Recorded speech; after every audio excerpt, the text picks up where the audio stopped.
If you think that being neurodivergent means you have a hyperactive brain, then why are you taking what's essentially speed? What do you mean? Don't stimulants make your brain more active? Oh, it's not quite that simple. I'd think if my brain didn't shut off, I'd take depressants.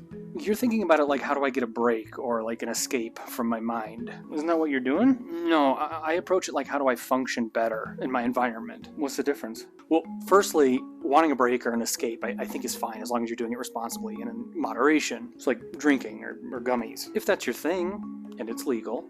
But I think having a mindset of wanting to escape is more likely to lead you into addiction territory.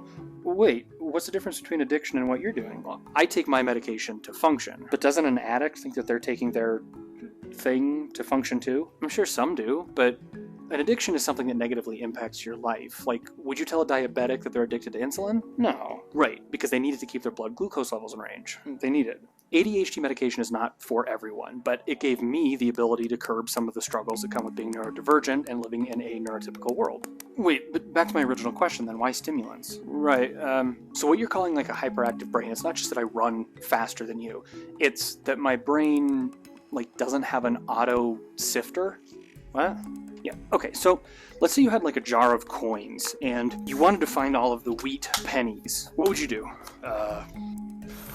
We got our daughter a piggy bank, sorts the coins into rolls. Right, so you use that and then you can sift through the pennies manually. Coins, well. But what if you didn't have the coin sorter? You mean doing it manually? Yeah, and with like 4 times as many coins to go through now. So you're saying that your brain doesn't auto-sort the coins. Right, but then on top of that, I tend to have a bigger jar. And I get distracted by things like finding Sacagawea coins.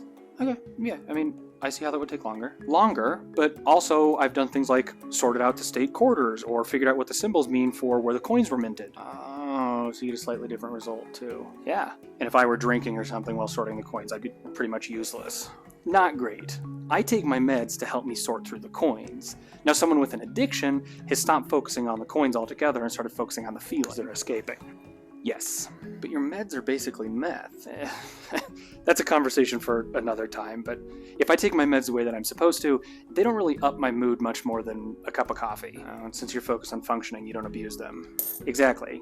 They're nice, but if I can't take them someday, it only sucks so much as like not getting your morning cup of coffee or me struggling to curb my distractions and work through the coins, whereas someone with an addiction is facing a much higher withdrawal.